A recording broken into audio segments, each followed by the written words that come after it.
Bonjour, une petite vidéo pour vous montrer la démonstration de deux formules qui apparaissent dans le chapitre sur les acides bases. La relation qui permet de calculer le pH d'une solution dans laquelle on apporte un acide fort, donc pH égale moins log de C, et ensuite la relation qui permet de calculer le pH d'une solution dans laquelle on apporte une base forte, pH égale 14 plus log de C.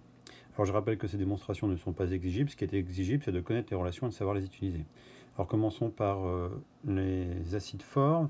Donc j'ai pris ici donc la réaction entre un acide fort H, donc on dissout dans de l'eau et on obtient des ions A- et H3+. Je rappelle que la réaction est totale par définition puisqu'on a affaire à un acide fort. Donc je mets une flèche simple et donc la réaction s'arrêtera quand le réactif limitant est épuisé. Et ici, le réactif limitant, ça sera l'acide, puisque l'eau, c'est le solvant de la réaction. Donc, par définition, l'eau est en excès. Donc, je peux tout de suite noter ici que à l'état initial, l'eau est en excès et qu'elle restera en excès tout le temps. Voilà. Et avant de commencer, je vais faire un petit schéma de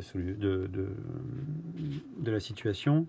Donc, j'ai un bécher dans lequel j'apporte une certaine quantité d'acide que je vais noter. Voilà, cette quantité, donc ce nombre de moles, je l'appelle N. Et je l'apporte dans un volume V d'eau. Voilà. Alors quand je fais ça, finalement, je dissous N mol d'acide fort dans un volume V d'eau. Donc du coup, la concentration d'acide fort que j'apporte va être égale à N sur V. Voilà. Ceci étant dit, on peut commencer. Donc remplissons le tableau d'avancement. Donc on a dit à l'état initial, j'apporte N mol d'acide fort. On est à l'état initial, donc je n'ai pas formé de produit.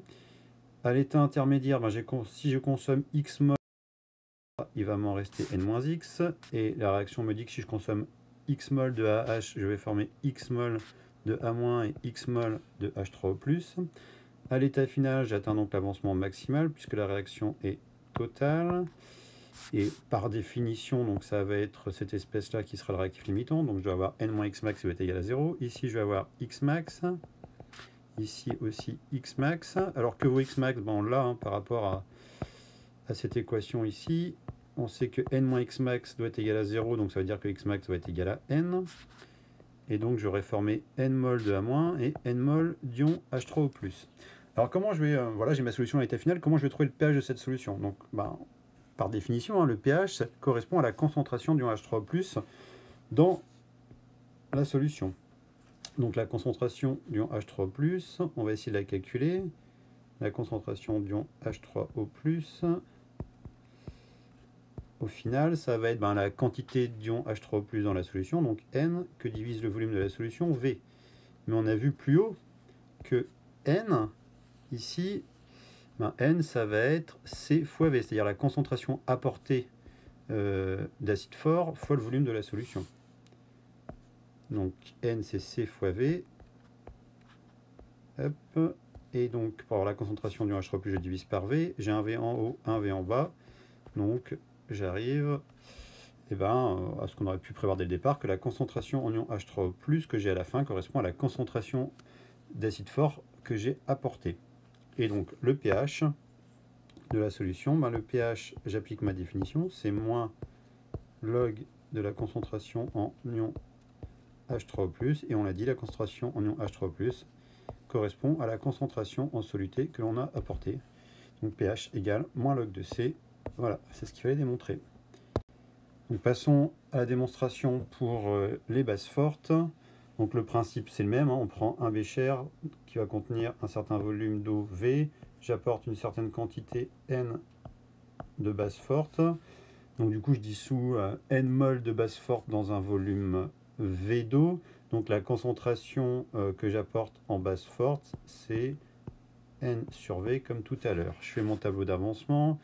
Donc j'apporte N mol. Là je suis en excès. Là 0, 0. Si j'en consomme X, il va m'en rester N moins X. Ici je suis toujours en excès. Ici j'en forme X, X. Et puis je retrouve comme tout à l'heure N moins X max, excès, X max, puisque la base doit être entièrement consommée à l'état final, ça veut dire que xmax est égal à n, ici c'est égal à n. Je vais calculer, donc ce qui m'intéresse, c'est encore une fois de calculer le pH de la solution. Donc je me rappelle que pH, c'est moins log de H3O+.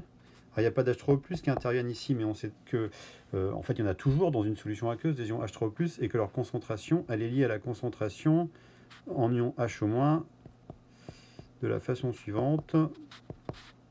10 puissance moins 14 sur la concentration en ion H-. Voilà. La concentration en ion H-, eh ben, ça va être égal à la quantité d'ion H- que j'ai à la fin, c'est-à-dire N, que divise le volume de la solution. Mais le N, on l'a vu plus haut ici, correspond à la concentration apportée en base forte fois le volume de la solution. Donc ça me fait C fois V que divise V. J'ai V en haut et V en bas. Donc ça me fait la concentration en ion H- est égale à la concentration apportée en base forte, C.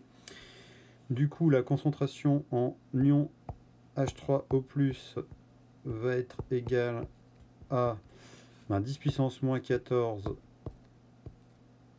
que divise C. Et du coup, le pH va être égal à moins log de H3O+. Et donc H3O+, on va dire c'est 10 puissance moins 14 sur C. Et vous allez le voir en maths, ou peut-être vous l'avez déjà vu, le logarithme d'un quotient correspond à la différence des logarithmes. Donc ça me fait moins log de 10 puissance moins 14 moins log de C, donc plus log de C.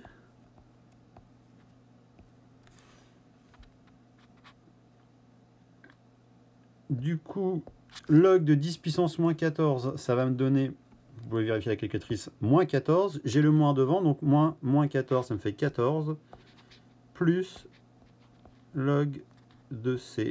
Et voilà, pH égale 14 plus log de C pour une base.